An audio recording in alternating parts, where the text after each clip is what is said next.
नमस्कार। बहुत सारी वैकेंसी आती है जिसमें जाति, आवासीय, आय प्रमाण पत्र या ओबीसी सर्टिफ़िकेट या ईडब्ल्यूएस सर्टिफ़िकेट की माँग की जाती है और इसको लेकर के काफ़ी ज़्यादा कन्फ्यूजन भी होता है कि सर्टिफ़िकेट किस लेवल का बना होना चाहिए और कहाँ से जो है वो बना होना चाहिए और किस फ़ॉर्मेट पर बना हुआ होना चाहिए। ये सारी समस्याएँ जो है वो अक्सर स्टूडेंट के माथे को दर्द कराती है और इसीलिए आज मैं आपको इन सारी समस्याओं का समाधान बता रहा हूँ। और मैं आपको बाकायदा ऐसे नहीं बता रहा हूँ बल्कि इसका प्रूफ़ भी मैं आपको दिखा देता हूँ। जैसे ये झारखंड राज्य से निकली हुई वैकेंसी है और अगर आपको मैं यहाँ पर जो अभी बताने जा रहा हूँ वो झारखंड राज्य में किस प्रकार का आवासीय प्रमाण पत्र की माँग की गई है, उसके बारे में मैं बताने जा रहा हूँ। मेरा अगला वीडियो जो होगा उसमें मैं आपको बताऊँगा कि आपको किस प्रकार से जाति प्रमाण पत्र की माँग की जाएगी झारखंड में और उसके बाद फिर मैं ईडब्ल्यूएस प्रमाण पत्र और ओबीसी प्रमाण पत्र के बारे में भी बात करेंगे। तो हमारे चैनल को सब्सक्राइब करके रखिएगा ताकि आपको हर प्रकार के सर्टिफिकेट को लेकर के जो कन्फ्यूजन है वो कम से कम खत्म हो जाए। तो जैसे ये वाला जो है वो 15 जनवरी से जो ऑनलाइन होगा वो वाला फॉर्म है जिसमें कांस्टेबल पुलिस जो अभी वैकेंसी आई है झारखंड पुलिस की उसको लेकर के ये वाला नोटिफिकेशन है। जब आप इस नोटिफिकेशन को पढ़ेंगे देखेंगे तो आपको बहुत सारी चीज़ें जो है वो आपको देखने को मिलेगा और साथ में सबसे लास्ट में आपको इस प्रकार से सर्टिफिकेट का फॉर्मेट देखने को मिलेगा। मतलब आपका सर्टिफिकेट यही सारे फॉर्मेट पर बना होना चाहिए। लेकिन ढेरों सारे फॉर्मेट है, कौन सा फॉर्मेट, ये वाला फॉर्मेट, ये वाला फॉर्मेट, ये वाला फॉर्मेट। तो किस फॉर्मेट पर आपको अपना आवासीय प्रमाण पत्र बनाना है, मैं आज आपको विथ प्रूफ दिखाने जा रहा हूँ। तो जैसे ये हुआ झारखंड की वैकेंसी, ठीक इसी प्रकार से जब आप कोई भी वैकेंसी को देखते हैं, जैसे ये वाला जो मैं आपको दिखा रहा हूँ ये है एसएससी जीडी की वैकेंसी। जब एसएससी जीडी की भी वैकेंसी को जब आप देखेंगे तो यहाँ पर भी आपको कुछ इसी प्रकार से मिलेगा देखने को कि process of certificate and format of certificate. मतलब यहाँ पर भी सर्टिफिकेट का फॉर्मेट दिया हुआ है और किस लेवल का बना होना चाहिए वो सारी बातें लिखी है। आपको उसी अनुरूप में जो है वो काम करना है। नहीं तो आप सारा वैकेंसी भरेंगे, तैयारी करेंगे, लास्ट में होने के समय आपको रिजेक्ट किया जा सकता है। कितना आपको दुख हो सकता है वो आप अंदाज़ा लगा सकते हैं। इसीलिए आप हमारी वीडियो को ज़रूर देखिए। और मैं आपको इस वीडियो में जो अभी बताऊंगा उसके लिए मैं ये वाला जो है ये है झारखंड सरकार की ऑफिशियल वेबसाइट जिसका नाम है dop.jharkhand.gov.in और इसी वेबसाइट से आप वो सारी जानकारियाँ और लेटर को प्राप्त कर सकते हैं जो मैं आपको अभी दिखाऊंगा। और ये कुछ लेटर्स है, ये भी कुछ लेटर है और ये भी कुछ लेटर है जिसे आप देख सकते हैं। मैं हर प्रकार का लिंक आपको डिस्क्रिप्शन बॉक्स में ये वाला जो है वो दे दूंगा। आप यहाँ से जो है वो इसमें प्राप्त कर सकते हैं सारे नोटिफिकेशन, ये सब जो लेटर वगैरह निकला हुआ है वो सारा। और एक महत्वपूर्ण बात जो यहाँ पर देखिए लिखा हुआ है, ये वाला है लेटर आपका 1754 इस लेटर को आप ध्यान रखें 1754। ठीक इसी प्रकार से इस लेटर में देखिए यहाँ पर लिखा हुआ है सरकारी सेवाओं में नियोजन एवं अन्य आवश्यकताओं के लिए अंचलाधिकारी द्वारा निर्गत जाति प्रमाण पत्र पूर्ण रूप से मान्य होंगे। यानी झारखंड राज्य में जितने भी प्रकार का वैकेंसी आएगा उन सबों में अगर आप सीईओ लेवल का बना हुआ अगर आप सर्टिफिकेट देते हैं तो वो मान्य होगा। अब हम शुरू करते हैं अपने वीडियो को कि सर्टिफिकेट कहाँ कहाँ से बनता है, किस लेवल से बनता है और साथ में आपको किस फॉर्मेट पर बनाना है और क्या आपका वर्तमान में बना हुआ सर्टिफिकेट उस फॉर्मेट का है, आप मिला करके ज़रूर देखिएगा। तो आइए शुरू करते हैं। तो आज हम लोग समझेंगे कि ईडब्ल्यूएस, ओबीसी, जाति, आवासीय ये सब प्रमाण पत्र जो है वो किस लेवल का बनता है और मैं स्पेशली इस वीडियो में सिर्फ आपको आवासीय प्रमाण पत्र के बारे में दिखाऊंगा। इसके बाद मेरा जो अगला वीडियो होगा उन सबों में मैं बाकी सर्टिफिकेट के बारे में भी बात करूँगा। अब इसके बाद यहाँ पर देख लेते हैं सबसे पहले सर्टिफिकेट बनवाने का क्या क्या स्तर होता है। तो देखिए सर्टिफिकेट 3 लेवल से बनता है झारखंड में। हम फिलहाल झारखंड की बात कर रहे हैं। तो झारखंड में जो सर्टिफिकेट बनता है वो 3 लेवल का बनता है। एक सर्कल ऑफिसर या जिसको अंचलाधिकारी कहते हैं या सीईओ कहते हैं शॉर्टकट में, यानी आपके ब्लॉक लेवल का। दूसरा जो सर्टिफिकेट जो बनता है दूसरे लेवल का वो है एसडीओ यानी सब डिविजनल ऑफिसर, जिसको हम लोग अनुमंडलाधिकारी कहते हैं। और तीसरे लेवल का जो सर्टिफिकेट बनता है जो सबसे हाईएस्ट लेवल होता है वो है डीसी यानी डिप्टी कमिश्नर या जिसको उपायुक्त कहा जाता है।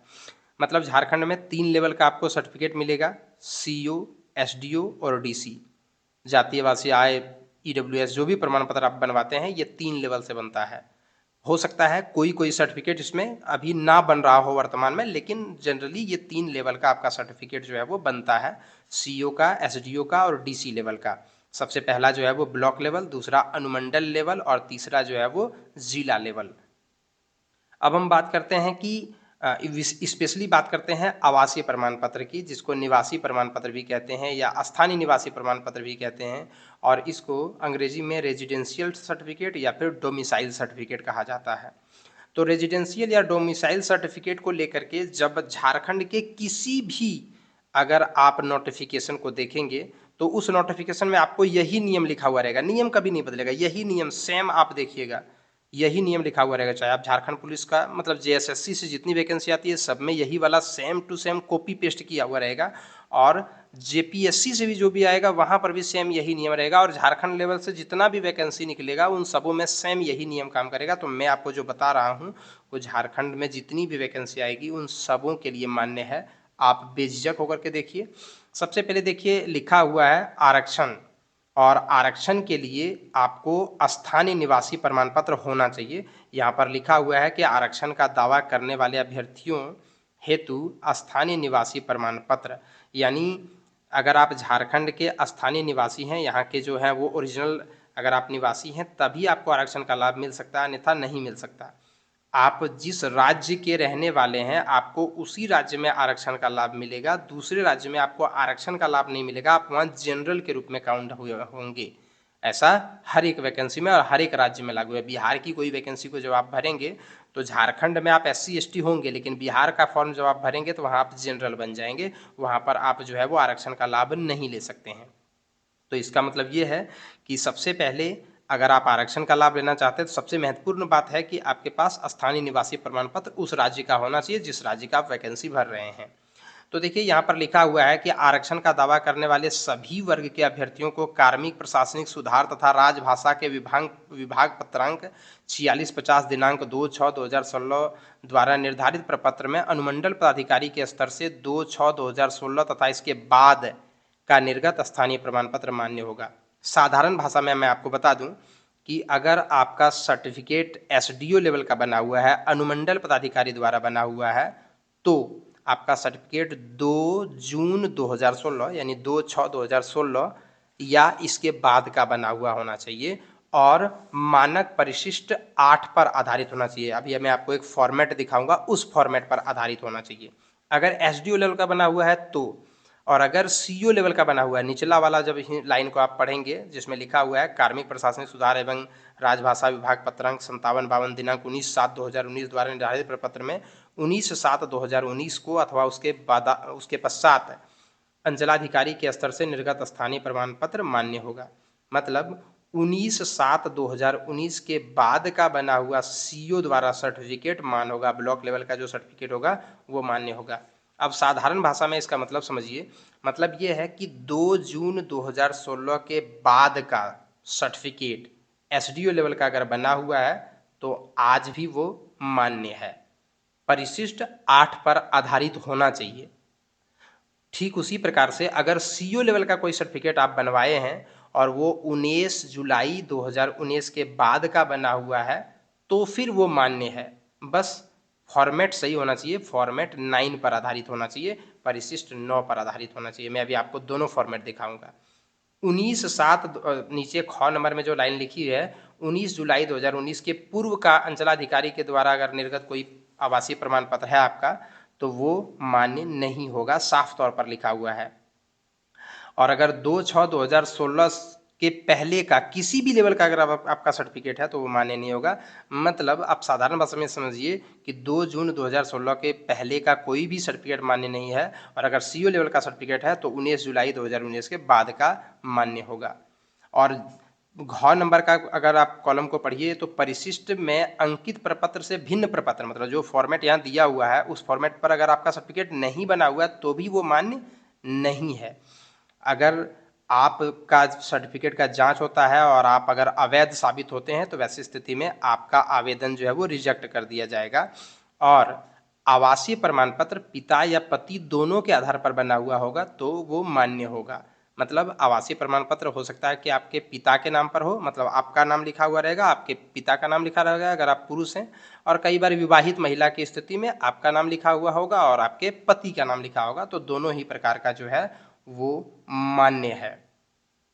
अगर प्रमाण पत्र में नाम वगैरह में थोड़ी सी भिन्नता होगी तो वो कंडीशंस को देखते हुए हो सकता है एफिडेविट आपको देना हो सकता है, या नहीं तो अगर सही है तो बिल्कुल कोई दिक्कत नहीं। इसके बाद हम बात करेंगे कुछ और महत्वपूर्ण नियमों की, और वो महत्वपूर्ण नियम ये है कि जो 25/2/2019 के पहले का जितना भी सर्टिफिकेट है सीईओ लेवल का बना हुआ जाति प्रमाण पत्र, वो मान्य नहीं होगा। मैं अभी जाति प्रमाण पत्र के बारे में इस कॉलम को मैं थोड़ा सा छोड़ता हूँ, क्योंकि यहाँ पर जो लिखा हुआ है वो कुछ नियम जो है वो सभी सर्टिफिकेट को लेकर के लिखा हुआ है। तो सभी सर्टिफिकेट के लिए यही है कि 25/2/2019 के पहले का जितना भी प्रकार का सर्टिफिकेट है सीईओ लेवल का बना हुआ वो मान्य नहीं है, और सेम प्रपत्र में होना चाहिए। मतलब जो फॉर्मेट यहाँ पर जारी किया गया है उसी फॉर्मेट पर होना चाहिए। और अगर आप जांच के दौरान आपका जाति प्रमाण पत्र सही नहीं पाया जाता है तो आपका आवेदन रिजेक्ट भी किया जा सकता है। इसके अलावे भी कुछ कुछ और बातें लिखी गई है जिसे आप यहाँ पर पढ़ सकते हैं कि जाति प्रमाण पत्र को लेकर के वो नियम है इस जगह पर, तो इसे अभी आप छोड़ दीजिए। मैंने सिर्फ यहाँ इसीलिए लिख दिया हुआ है ताकि आपको मैं कुछ और जानकारियाँ दिखा सकता हूँ। तो फिलहाल हम यहाँ पर आवासीय प्रमाण पत्र की बात करते हैं। तो अब हम लोग देख लेते हैं आवासीय प्रमाण पत्र को लेकर के और भी कोई बातें अगर लिखी गई हैं। तो यहाँ आवासीय प्रमाण पत्र को लेकर के देखिए एक बात लिखी हुई है कि जो फॉर्मेट है उस फॉर्मेट पर होना चाहिए। 1 से लेकर के 9 तक फॉर्मेट है जो यहाँ दिया जाता है झारखंड में, उसी फॉर्मेट पर होना चाहिए। और इसके अलावे आपके जाति आवासीय या जो भी प्रमाण पत्र बनवाते हैं उसमें स्पेलिंग जो है वो 10वां के सर्टिफिकेट के अनुसार से होना चाहिए।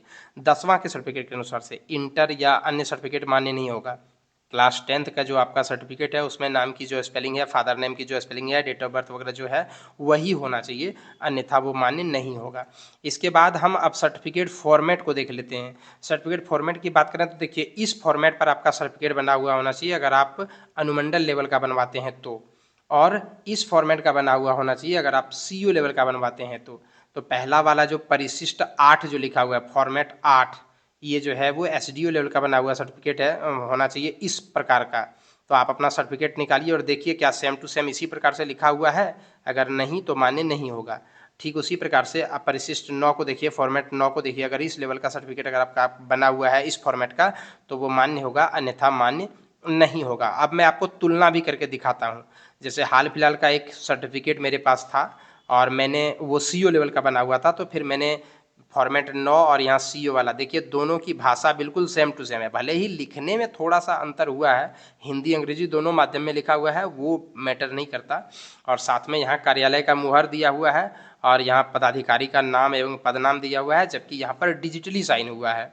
तो देखिए आजकल चूंकि ऑनलाइन होने लगा है तो डिजिटल रूप से साइन होने लगा, तो साइन मोहर यही हो गया जो यहाँ लिखा हुआ है digital signed by Sunil Kumar, मतलब जो सर्कल ऑफिसर हैं उनके द्वारा जो जारी किया गया है। तो देख सकते हैं आप सेम बिल्कुल सारी की सारी भाषाएं बिल्कुल सेम है। ऊपर वाला को आप नहीं मिलाइएगा, झारखंड सरकार के ऊपर जो लिखा हुआ है परिशिष्ट फॉर्मेट 9 में, उसको आपको नहीं मिलाना है। तो इस प्रकार से अगर आपका सर्टिफिकेट बना हुआ है कोई भी आवासीय प्रमाण पत्र, तो वो आपका प्रमाण पत्र जो है वो मान्य होगा। तो आप एक बार अपना आवासीय प्रमाण पत्र निकालिए और सेम देख लीजिए कि इस फॉर्मेट पर है या नहीं है। और अगर आपका सीईओ लेवल का बना हुआ है तो सीईओ लेवल के लिए ये वाला फॉर्मेट जो है वो इस फॉर्मेट पर देख लीजिए कि आपका सर्टिफिकेट बना हुआ है कि नहीं बना हुआ है। अगर नहीं बना हुआ है तो आप अपना आवासीय प्रमाण पत्र जरूर से ज़रूर बनवा लीजिए, अन्यथा आपका आवेदन रिजेक्ट हो जाएगा। एक और महत्वपूर्ण बात यह है कि इस अभी जो मैंने आपको बताया वो आवासीय प्रमाण पत्र को लेकर के बताया। अब आगे का वीडियो जो मेरा आएगा उसमें मैं आपको जाति प्रमाण पत्र के बारे में बताऊंगा। तो हमारे चैनल को आप सब्सक्राइब करके रखिएगा और पूरा वीडियो ज़रूर देखिएगा, क्योंकि अगर ये सब आप वीडियो नहीं देखते हैं तो आपके साथ बहुत बड़ी गड़बड़ी हो सकती है। आप एग्ज़ाम निकाल लेंगे, आपका ज्वाइनिंग होते समय आपको रिजेक्ट कर दिया जाएगा डॉक्यूमेंट वेरिफिकेशन में, यानी डीवी के समय आपको रिजेक्ट कर दिया जाएगा। इसीलिए आप बिल्कुल भी विलंब ना करें, अतिशीघ्र आप अपने सर्टिफिकेट को देख लें कि सही है कि नहीं है, और इस प्रकार से आप अपना सर्टिफिकेट जो है वो प्राप्त कर सकते हैं। अब मैं आपको अगले वीडियो में दिखाऊंगा कि जाति प्रमाण पत्र जो है वो आपको कैसे बनाना है। धन्यवाद।